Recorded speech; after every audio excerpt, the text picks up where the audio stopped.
La historia del imperio más poderoso del entretenimiento, la casa madre de Mickey Mouse, Simba o la princesa Elsa, comienza con un niño de 7 años que dibuja un caballo en un papel y lo vende por $1. Ese niño se llamaba Walter Elias Disney.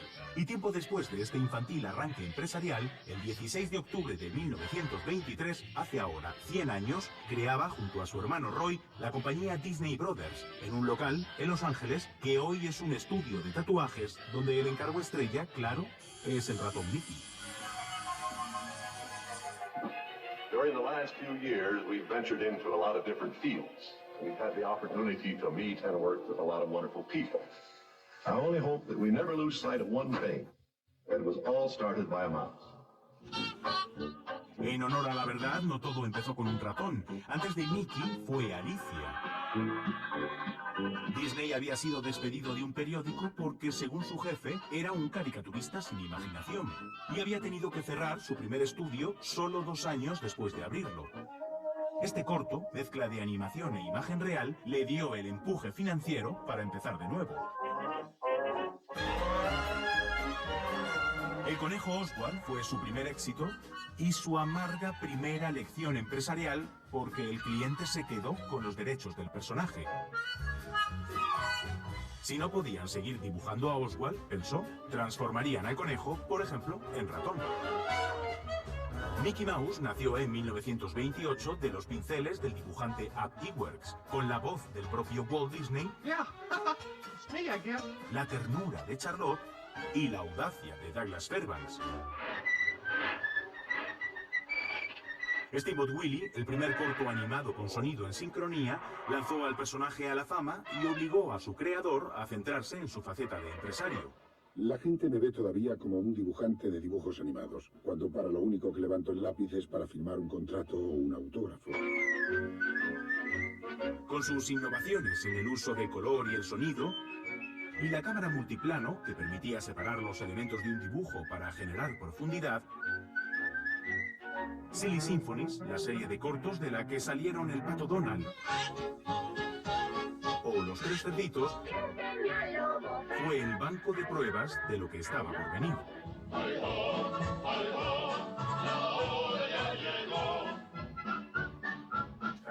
No sabía lo que tenía entre manos ni lo que pasaría.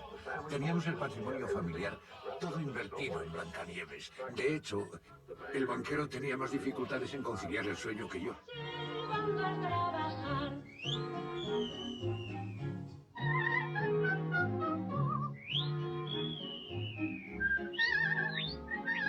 Realmente nadie confiaba en ello. O sea, para Hollywood le llamaban que era la locura de Disney, el hacer un largometraje de animación. Y bueno, pues la sorpresa fue enorme cuando se estrenó y de repente pues había gente que lloraba en la escena en la cual Blancanieves está en su urna y los enanitos sienten su pérdida.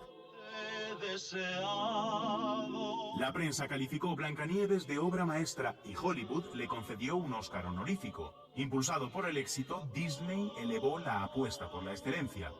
Lo que experimentó en Blancanieves con la cámara multiplano en Pinocho se convierte en virtuosismo. O sea, ese plano inicial de la ciudad y de cómo la cámara va avanzando por la ciudad, va bajando por debajo de un puente y se mete dentro de la casa de Gepetto es increíble y irrepetible. El mundo de los efectos especiales, hasta Pinocho nadie había animado agua. Disney inicialmente se pensó fantasía como para que se pudiese hacer con orquesta en directo, ¿no? Y buscó la forma de reproducir el sonido ideal, la mejor forma de reproducir el sonido para que en los cines la gente tuviera una experiencia similar a estar en una sala de concierto.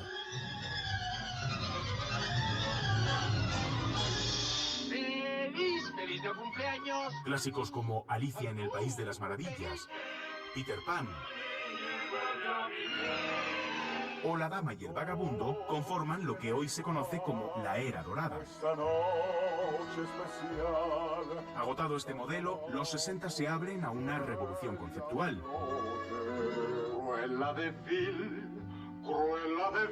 La serigrafía permitía pasar el boceto del dibujante directo al celuloide. Por primera vez, los espectadores veían una animación imperfecta. Los dibujos hacían gala de ser dibujos, porque de pronto eran abocetados y se veían las líneas de construcción, y eso fue totalmente revolucionario.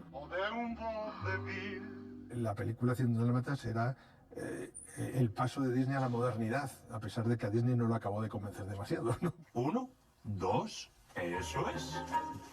Disney era el motor, y era el hombre de las ideas, y era el hombre de las genialidades, y era quien realmente llevaba el estudio creativamente hablando, ¿no? Vamos. Disney se muere en el 66 y de pronto el estudio se queda sin líder. Robin Hood, Los Aristogatos, Los Rescatadores tienen ese sentido de que son películas modernas pero antiguas, porque no evolucionan el estilo Disney.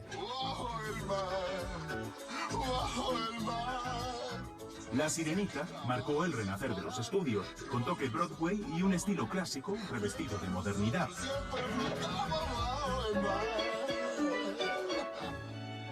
Al mismo tiempo, la animación por ordenador comenzaba a dejarse notar.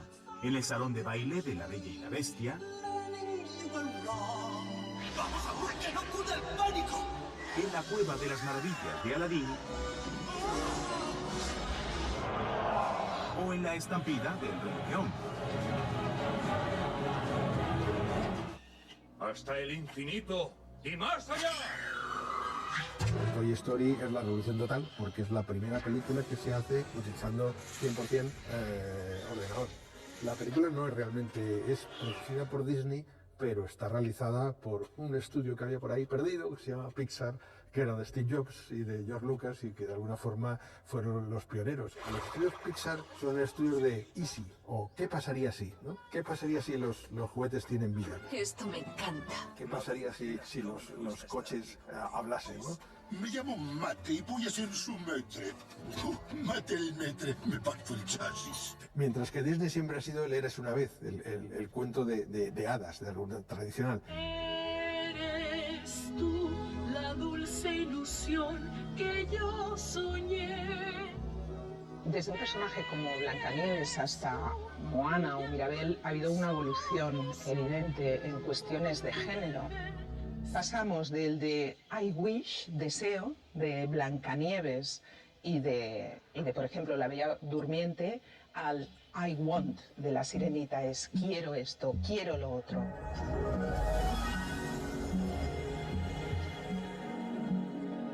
Significan un paso adelante, son más asertivas, tienen sus propias ideas, saben lo que quieren, pero al final siempre acaban con el príncipe o deseando ese amor romántico. A medida que vamos evolucionando y llegamos a estas últimas princesas que tienen su propia agenda, que ya no necesitan este amor romántico para realizarse. Lo que tengas que decir, puedes decírnoslo a los dos. Acabas de conocerle, no puedes casarte. 100 años de historia dan para mucho en lo que a evolución de personajes se refiere. Por eso hemos pasado del esto es o no es cosa de chicas Eso es cosa de mujeres. Hola. a hacer de las princesas abanderadas de la liberación por la vía del humor. ¿Qué clase de princesa eres? ¿Te hablan los animalitos? No. ¿Has sido envenenada? ¿Secuestrada o esclavizada? Llegó el amor. Los príncipes también fueron víctimas del cliché. En Cenicienta ni siquiera tiene nombre. Y el de Blancanieves pronuncia unas 10 palabras en toda la película. Cuanto más seguro se está del papel que juega el hombre como meta de la mujer, menos necesita hablar, porque tiene unos atributos indiscutibles que son de poder, de belleza, de tener todo como bajo control. La evolución en cuanto a contenidos no solo se nota en temas de género. Durante la Segunda Guerra Mundial, Disney se lanzó a la producción de cortos propagandísticos. Pero hoy costaría imaginar al Pato Donald alistándose y participando alegremente en los conflictos bélicos del presente.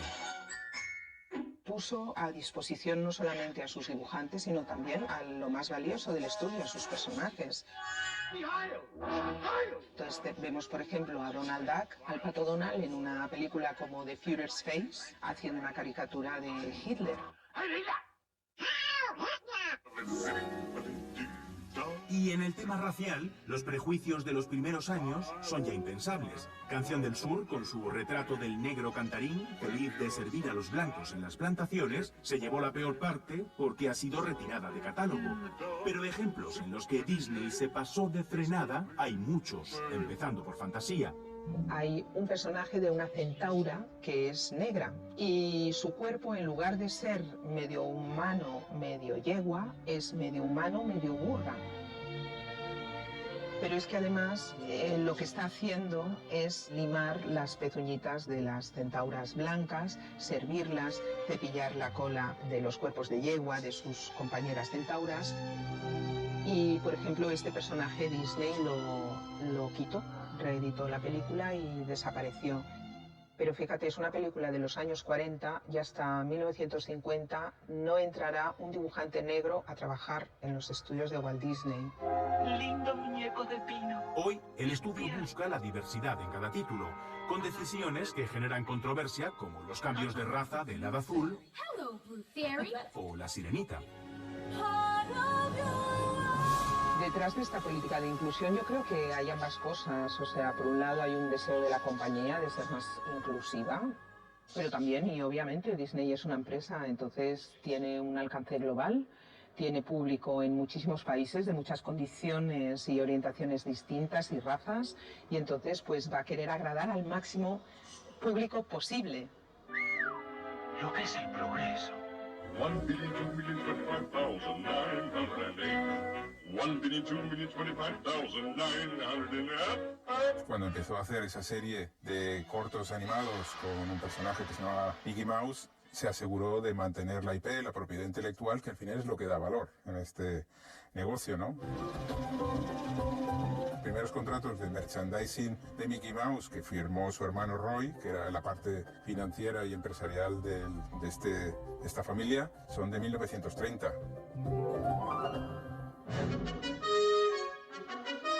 En 2022, Walt Disney Company ingresó unos 230 millones de dólares al día. Es el conglomerado mediático más grande del mundo, un negocio a caballo entre la producción audiovisual, el merchandising y los parques temáticos, con 223.000 empleados.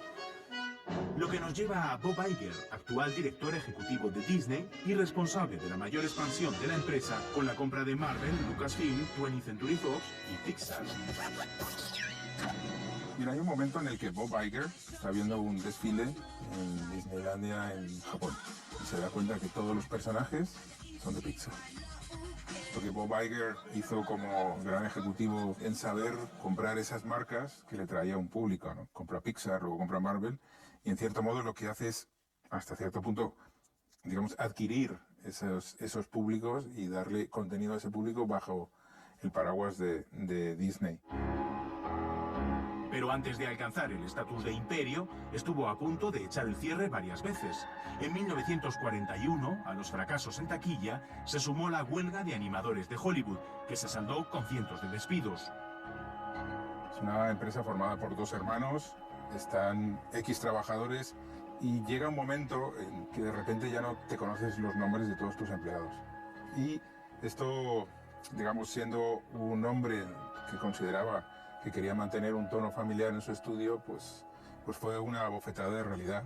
¡Vamos a proponerse al patrón! ¡Sí, vamos! Oye, le pediremos que nos aumente el sueldo.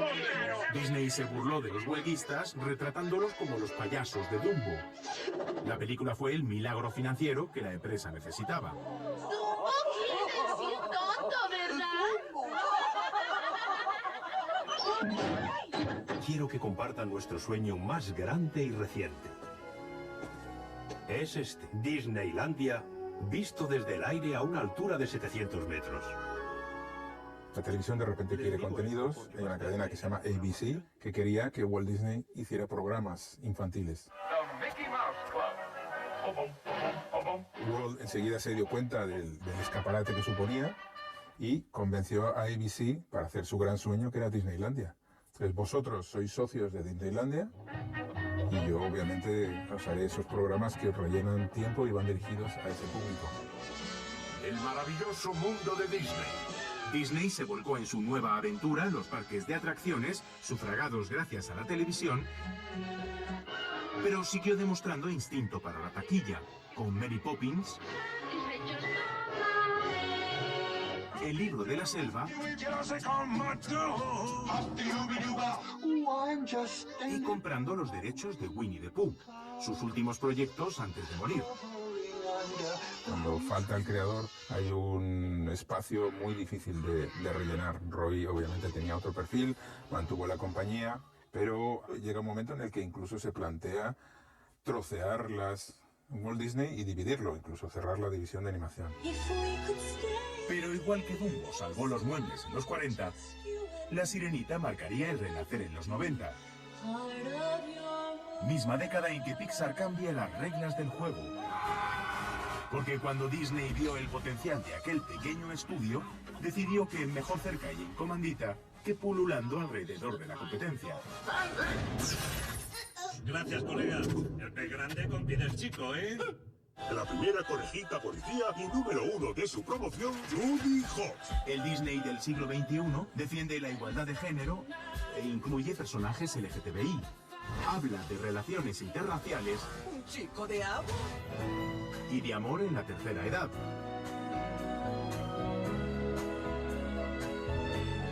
Y sí, se puede discutir sobre estereotipos perpetuados, espíritu imperialista o sobre si la actual política inclusiva tiene un objetivo integrador o responde a una estrategia mercantil. Pero no se puede negar el poder de un sello que ha cambiado nuestra forma de mirar, vestir e incluso viajar.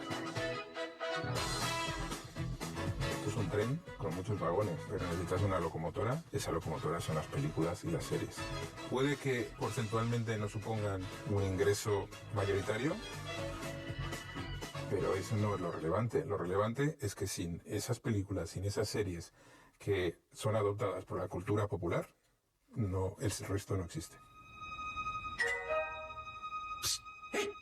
¡Campanilla! ¿Ya está? ¿Se han ido todos? ¡Genial! ¡Vamos, Minnie! ¡Es la hora! Sí que es cierto que ha tenido una temporada muy interesante. Ha sabido perfectamente buscar otras culturas y otras temáticas más universales, más diversas. Hasta Wish Disney va a cumplir una etapa y a partir de ahí creo que se tendrá que reinventar de nuevo porque de nuevo las fórmulas se agotan.